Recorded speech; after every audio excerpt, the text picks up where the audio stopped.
What's crack? It's XehrFelrose here, bringing you some Pokemon GO Battle League content. And in today's video, we're going to take a look at the upcoming Halloween Cup Great League Edition. The first limited format the GO Battle League ever had is back once again. And if you're not familiar with the rules of the Halloween Cup, it only allows Poison, Ghost, Bug, Dark, and Fairy type Pokemon under 1500 CP, so Great League Pokemon. On screen here are the top 60 Pokemon in the meta, and there are definitely some that I like a lot in this format. One of the things that jumps out to be the most here is going to be Nidoqueen. Even as a shadow, those Mud Slaps are going to do so much damage to almost everything in this format that doesn't outright resist it. And having the ability to whittle away at the opponent's defenses with Poison Fang and have that hard-hitting Stone Edge makes it a key pick for this meta. Clodsire sitting up at the very top, I feel like it just does that because it's a perfect mix of typing, bulk, and coverage, but as we all know, Clodsire, just because it's at the top, does not mean that it's going to dominate the entire format. Klefki comes in at number 5, and it's something that I've always thought of as a very interesting steel type. It's got fairy subtyping, and it's got a nice moveset of Astonish, Foul Play, and Play Rough, giving it a pretty dynamic set into this format. There's going to be your usual picks, of course, where we have things like Corsola, Scizor, Drapion, Forretress, even Dedenne. You're going to see more Peko pop into this cup. Actually, it was released last year during the Halloween Cup, and it took over quite quickly. You have your other mix of poisons, fairies, and basically everything in between here, but one thing that I want to definitely put some attention to that I feel is buried in the rankings is Dragalge. I think Dragalge and Greninja as well, both of those sitting at the 45 and 40 spot respectively, are going to be good anti-meta picks in this format just due to the typing and movesets that they have available. Qwilfish and Golisopod, I think, are going to be interesting picks in this format as well. Charjabug is also something that could be good as long as it can stay away from those ground types. So as we normally do, we're going to go through each position of the team, and we're going to start with leads here as we look to try and build some perfect teams for the Halloween Cup. Clodsire and Nidoqueen having the same typing, it makes sense to see why they're on top. Scizor is, of course, going to be bullet punching its way to the top of this list just behind them. And then we have things like Runerigus, Klefki, Morpeko. I like Dusclops and Dusknoir as well. Araquanid makes a lot of sense. Dedenne is, well, it's Dedenne.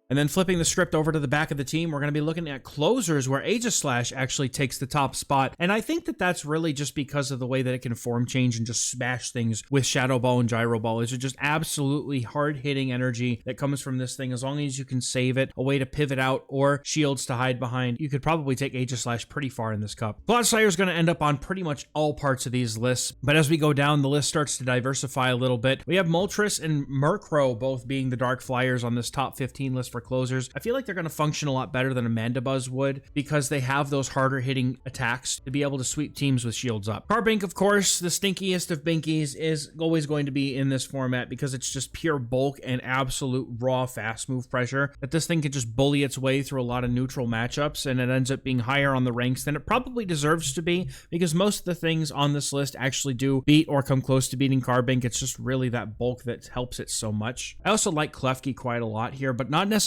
as a closer. I'm going to gravitate more towards using it as a safe switch potentially. But other things that are on here as far as closers, Azumarill is always going to be strong. You have Crustle, which I think is really interesting. That Rock Wrecker damage is not to be understated and getting quick. Now, as far as safe switches, what we're looking for in a safe switch is something spammy, has maybe a decent amount of bulk or a lot of move pressure that's going to be able to flip negative matchups and try to find ways to generate advantages. Drapion and Qwilfish matching that exact description of something that is very spammy and able to put some pressure on opponents. Crustle also doesn't really have a whole lot of things that just outright resist the X's or Rock Wrecker, and so it could be a pretty strong safe switch. And I say that, of course, the next thing on the list happens to resist all of that energy, being Runerigus, which is another safe switch that I like a lot because it has those Rock Tombs to be able to debuff opponents. Brutal Swings are very quick to get to, and Runerigus, just generally speaking, has pretty good typing for this cup, only really worrying a lot against dark types. Golisopod is another favorite of mine, being a dynamic water type. Water typing is usually going to be very good in a meta, generally speaking, especially where ground types are going to be popular. So you're going to see Golisopod and Araquanid most likely come out to play to try and counter those mud slappers that are going to be so prevalent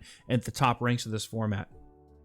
So now the fun stuff, what you've all been waiting for. We're going to have our first team of the video here. This is going to be a Nidoqueen Moltres core focusing on a Golisopod safe switch. However, I will say that there are definitely substitutions that can be made pretty much anywhere in this video where you see a Clodsire. Nidoqueen can pretty much just fit right in its place. And then when we have Moltres, any of the Dark Flyers will do here. However, I think that if you want to go for any of them, I would probably go for either Moltres or Murkrow or something that has a little bit more offensive oomph to it. And as far as the Golisopod, you could absolutely absolutely just throw in either Greninja or Sableye in its place if you'd rather not run the Golisopod. Now, this is like an AVB light sort of team, and what I mean by that is that it's kind of AVB-ish in the way that you want to use your safe switch to draw out the counter for Moltres. It just depends what you believe that safe switch is going to be. In this case, Golisopod is going to be luring out any rock, flying, fairy, or electric types like Carbink, the dark flyers like Moltres and Murkrow, and other things like Dedenne even for electrics and fairies. You're going to be able to get those things out on the field so that Nidoqueen can hopefully clear the way, and then Moltres is able to sweep the game. If you want to, you can also be running Nidoqueen as a Shadow. I think that's personal preference there, but both are going to be just fine. And I like Shadow Claw on Pod, generally speaking. I haven't had a lot of experience with it using Fury Cutter, but in this meta, it seems to prefer it. And generally, you do want to save shields and, you know, try and get energy lead for Moltres to sweep, as those Brave Birds, again, even when resisted, those are going to hit like a truck. Team 2 is going to be focusing around unleashing our Shadow Scizors if we have them. You could also run a Forretress instead if you like. I would say, though, that the substitutions on this team are going to be more dependent on whether or not you run Scizor or Forretress, because in my opinion, I think that the Azumarill core is better with the Scizor, but you could be running something like Jellicent instead if you're going to run the Forretress. In either case, though, Dragalge is a very strong core mate, actually the best on PvPoke as far as what can be cored with a Shadow Scizor. So Dragalge is going to be a pretty nice pick here to be able to core break some teams and have the ability to sling off poison damage as a dragon type, but also have that water damage for any ground types that may show up. This is another pseudo ABB team where your Dragalge is not really a water type, and you really don't want to be just swapping into the Dragalge all the time, because you may end up bringing out a Mud Slapper, which you would have preferred to have your Azumarill on. So I find that most of the time when you're running a Scizor team, unless the opponent is like dreadfully strong to you in the lead, like they have a fire type into your Scizor, for example, you're probably going to be better off just staying in, playing some of the matchup out, and trying to, you know, dance around with energy, because Scizor energy is usually pretty good. If you do end up with one of those worst case scenarios, however, you can swap to your Dragalge and try to flip alignment if you need to in order to get a Azumarill on something that would be problematic, like that fire type we mentioned. I think that this team also, if you want to substitute out, you know, for example, the Forretress, or you want to change out the Azumarill for something else, I think that that substitution is always going to be fine. It really just depends on what the meta ends up looking like after maybe give it a couple of days and make adjustments, but at least at the first glance, I think that the Azumarill Dragalge backline is going to be solid for Scizor. And we like having the bulk in the back, because oftentimes what you're going to end up doing is you're going to be shielding your Scizor because it's just that glassy. Right, and then we have Team 3. And Team 3 is really just focusing on Greninja and letting it do Greninja things, because I was looking at the top 20, 30 of this meta or so, and Greninja does extremely well into most of them. So we throw it on the lead and let it make opponents have to make uncomfortable decisions because they just happen to be ABA weak, perhaps, to the Ninja Frog himself. And then what I've done with this team is, instead of making it like a double, you know, backline team, I've actually changed it up so that we have a bit of an XAB strategy with Forretress and Nidoqueen as our backline. And one of the things I like about this backline, especially if you have a Shadow Nidoqueen, is that either Nidoqueen or Forretress can both function as your safe switch if they need to, because they're both pretty flexible into most of the things that we're expecting to see in this format.